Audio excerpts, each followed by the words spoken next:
Assalamualaikum warahmatullahi wabarakatuh.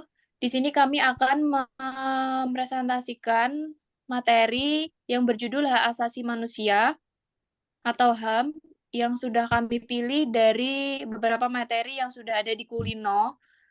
Sebelumnya kami akan memperkenalkan anggota kelompok kami dulu. Yang pertama, Saya Octavia Ayu Lestari saya dengan NIM Octavia Ayu D11 Lestari dengan NIM D11 2021 0783 07283 kelompok N601. N601. Kemudian saya sendiri, Yuniarti Wahyu Wijayanti dengan NIM B11 2021 07302 kelompok N601. Saya Citra Auliasari dengan NIM B11 2021 07306 dengan kelompok N601. Saya Ama Kautsar Ramadhani dengan NIM B11 2021 07276 dengan kelompok N602. Saya Muhammad Rafli Adi Chandra dengan NIM B11 2021 07053 dengan kelompok N605. Saya Danendra Raka Arafi dengan NIM B11 2021 07303 dengan kelompok N605. Next. Selanjutnya, kami akan menjelaskan pengertian HAM.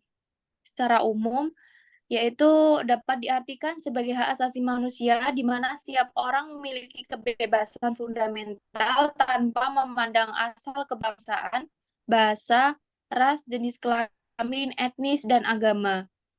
Next.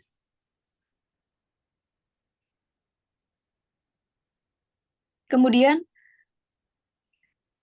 pengertian HAM menurut para ahli. Yang pertama, menurut John Locke, maaf, slide sebelumnya. Yang pertama, menurut John Locke, yaitu hak asasi manusia adalah hak istimewa yang langsung diberikan Tuhan, di mana setiap manusia memiliki kodrat, yaitu hak yang tidak bisa dipisahkan dari setiap orang karena HAM bersifat suci. Kemudian yang kedua, yaitu menurut Umar Seno Aji, yaitu hak asasi manusia adalah hak dan martabat yang dimiliki oleh semua orang yang lahir karena pemberian langsung dari Tuhan Yang Maha Esa, di mana hak-hak inilah hal yang tidak dapat ditolak ataupun dihilangkan oleh siapapun. Menurutnya, HAM adalah batasan suci yang tidak bisa dilanggar sampai kapanpun. Next.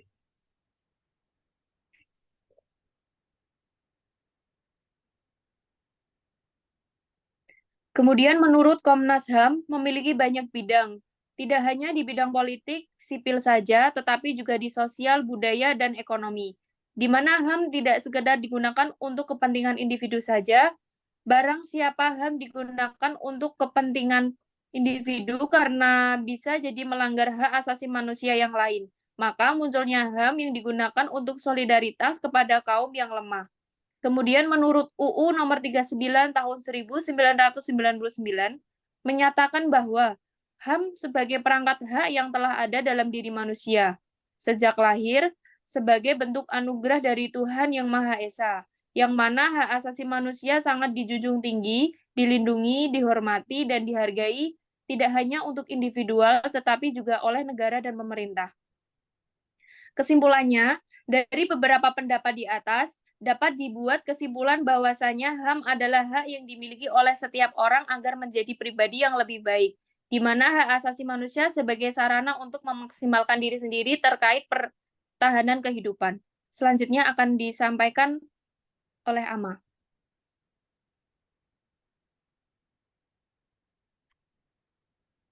Oke, ini adalah sejarah hak asasi manusia di dunia. Beberapa peristiwa penting serta berbagai revolusi mendorong perkembangan konsep HAM. Yang pertama, Magna Carta yang terjadi di Inggris pada tahun 1215 adalah faktor penting dalam pembatasan kekuasaan di suatu negara. Yang kedua, ada Glorious Revolution yang terjadi di Inggris pada tahun 1668 mengeluarkan Bill of Rights. revolusi yang ditandai dengan berakhirnya kekuasaan mutlak raja-raja. Serta pada tahun 1679, Habeas Corpus Act memberikan hak kepada tersangka untuk tidak ditahan tanpa dasar hukum yang jelas, serta harus diuji di depan pengadilan. Kemudian selanjutnya ada Revolusi Amerika. Revolusi ini memfokuskan keberadaan akan hak-hak yang tidak bisa dicabut, dan hal itu dituangkan ke dalam Konstitusi Amerika tahun 1789. Kemudian Konstitusi Prancis pada tahun 1791 mengatur tentang hak ekonomi, sosial, serta budaya dalam bentuk memberi ketentuan berupa penyediaan bantuan yang ditujukan kepada masyarakat miskin, lalu pendidikan gratis bagi publik. Sejak Revolusi Prancis hingga Perang Dunia II adalah era yang gelap bagi perkembangan HAM di dunia pada saat itu. Kemudian membahas tentang Perang Dunia Kedua, sebab utama kembalinya gagasan HAM ialah tindakan kejam fasisme dari Nazi serta Jepang pada Perang Dunia II. Pengakuan umum terhadap perlindungan HAM dalam hukum internasional tertulis dimulai setelah Perang Dunia II. Piagam PBB sebagai tanda dasar HAM yang mengawali pembentukan instrumen hukum HAM internasional. Lalu salah satu dokumen International Bill of Human Rights merupakan bentuk deklarasi universal hak asasi manusia atau DUHAM. Kemudian next.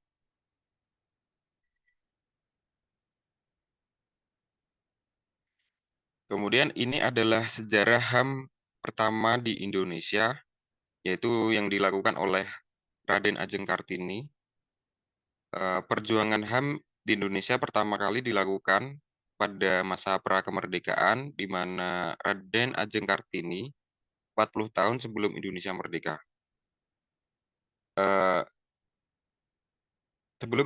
Informasi ini diperoleh berdasarkan tulisan Raden Ajeng Kartini di dalam sepucuk surat yang berisi pemikiran beliau tentang betapa pentingnya penegakan HAM di negara Indonesia ini.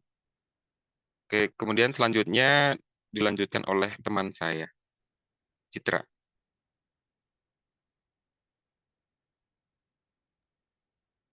Selanjutnya ada sejarah HAM di Indonesia. Perjuangan HAM pada masa Orde Lama dilakukan ketika sidang BPUPKI ada dua tokoh, yaitu Muhammad Hatta dan Soekiman Mirzosanjojo. Beberapa pencapaian perjuangan HAM pada masa itu yaitu pertama, banyak partai politik bermunculan. Kedua, adanya hak tes. Ketiga, pemilihan umum. Keempat, Dewan Perwakilan Rakyat. Terakhir, kesamaan visi tiap partai politik. Selain itu, Indonesia sempat juga bergabung ke dalam dua konvensi HAM internasional. Yang pertama, Konvensi Jenewa tahun 1949 yang membicarakan tentang hak bagi korban perang, tawanan perang, dan perlindungan sipil saat perang. Lalu Konvensi tentang hak politik perempuan yang berisi mengenai hak perempuan tanpa diskriminasi dan hak perempuan untuk mendapat jabatan publik. Lalu pada 5 Juli 1959, Presiden Soekarno mengeluarkan dekret presiden yang berakibat pada sistem politik. Kebebasan untuk berpendapat, berkumpul, dan menyampaikan pemikiran dengan tulisan sangat dibatasi pada saat itu.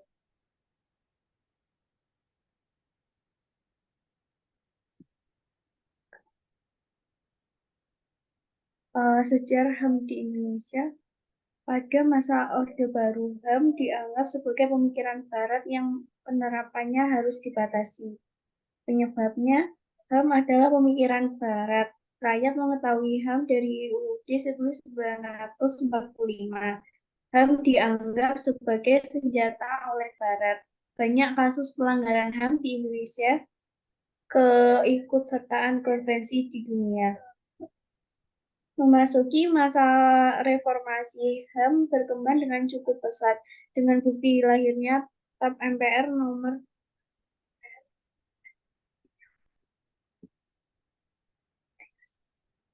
1998 tentang HAM. Selain itu, HAM juga mendapatkan sorotan dari pemerintah dengan melakukan amandemen UUD 1945 guna menjamin HAM.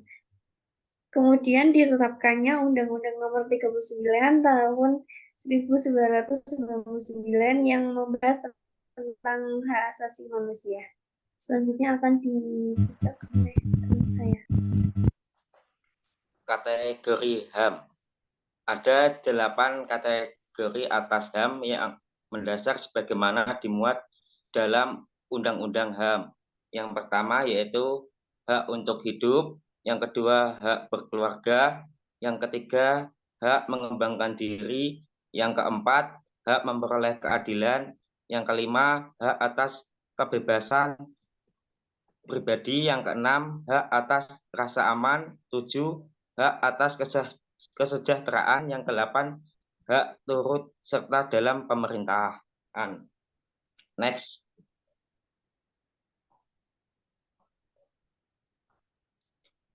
Jenis pelanggaran HAM. Yang pertama yaitu pelanggaran HAM biasa sering disebut sebagai human rights abuse atau human rights violation.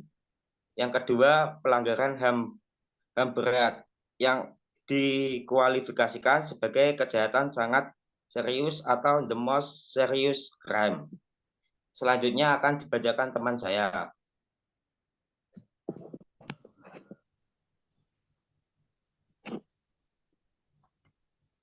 Kemudian ada contoh kasus pelanggaran HAM di Indonesia. Terdapat 15 kasus pelanggaran HAM berat yang terjadi sejak 1965, yakni peristiwa 1965 sampai 1966. Kemudian penembakan misterius 1982 sampai 1985. Kemudian peristiwa Tanjung Priuk 1984, Talang Sari 1989, Trisakti, Semanggi 1 dan 2 1998 sampai 1999. Kemudian peristiwa Timur 1999, kerusuhan Mei 1998, penghilangan paksa pada tahun 1997 sampai 1998. Kemudian kasus Banura pada tahun 2000. Kemudian Wasior 2001 dan Wamema 2003. Kemudian pembantaian Dukun Santet 1998. Simpan KAA pada tahun 1999, Jambu Keupok pada 2003, Rumah Gedung pada tahun 1989 sampai 1998, dan Panian pada 2014. Next.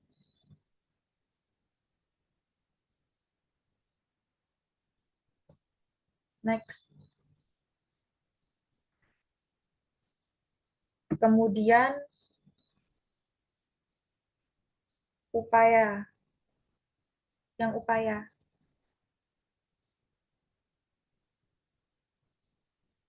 Nah, kemudian ada upaya penegakan HAM di Indonesia. Beberapa upaya pun dilakukan untuk melindungi HAM serta menangani masalah-masalah yang berkaitan dengan hal tersebut. Beberapa upaya itu antara lain membentuk Komisi Nasional Hak Asasi Manusia atau Komnas HAM, kemudian menetapkan Undang-Undang Nomor 26 Tahun 2000 tentang Pengadilan Hak Asasi Manusia, kemudian membentuk Pengadilan Hak Asasi Manusia ad hoc dengan keputusan Presiden yang fungsinya untuk memeriksa dan memutuskan perkara pelanggaran HAM berat yang terjadi sebelum disahkannya UU Nomor 26 Tahun 2000. Kemudian membentuk Komisi Kebenaran dan Rekonsiliasi sebagai alternatif dalam menyelesaikan pelanggaran HAM di luar pengadilan HAM. Kemudian meratifikasi beberapa konvensi internasional tentang HAM. Kemudian dilanjutkan oleh teman saya.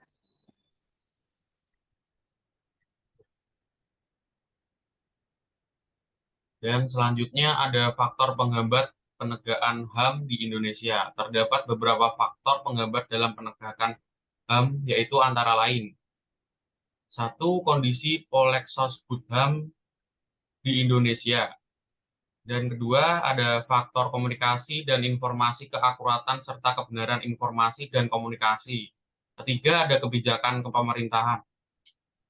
4, perangkat perundangan masalah interpretasi antara pasal 28J dengan pasal 28I tentang hak hidup yang tidak boleh dikurangi. Dan terakhir, ada faktor aparat dan penindakannya penegak hukum yang mengabaikan prosedur kerja. Selanjutnya. Dan selanjutnya ada faktor penyebab pelanggaran HAM. Pelanggaran HAM dapat terjadi karena ada faktor yang menjadi penyebab, baik itu internal maupun eksternal. Faktor internal penyebabnya pelanggaran HAM ada 1, sifat egois.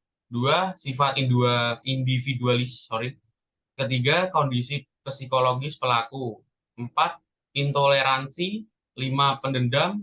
6, tidak ada empati. 7, tidak ada kesadaran tentang HAM. 8, pandangan HAM yang keliru. 9, tidak menghormati harkat dan martabat manusia. 10, diskriminasi. Selanjutnya dilanjutkan dengan teman saya. Untuk selanjutnya, next. Ada faktor eksternal penyebab pelanggaran HAM. Selain faktor internal di atas, ada juga faktor eksternal yang menjadi penyebab terjadinya tindakan pelanggaran HAM. Ada 5 faktor, yaitu yang pertama ketidaktegasan hukum dan aparat, kemudian struktur politik dan sosial membuat terjadinya pelanggaran HAM, kemudian 3 kesenjangan ekonomi, kurangnya sosialisasi tentang HAM, dan kemudian yang terakhir penyalahgunaan teknologi. Next. Kemudian yang terakhir yaitu faktor keberhasilan HAM. Ada beberapa faktor yang mempengaruhi keberhasilan penegakan HAM di Indonesia, di antaranya adalah yang pertama, lembaga penegakan supremasi hukum, kemudian kesadaran akan HAM, 3, kesadaran politik pemerintah, dan keempat, hubungan hukum dan HAM. Sekian presentasi dari kami tentang HAM. Apabila ada kurangnya, mohon maaf. Wassalamualaikum warahmatullahi wabarakatuh.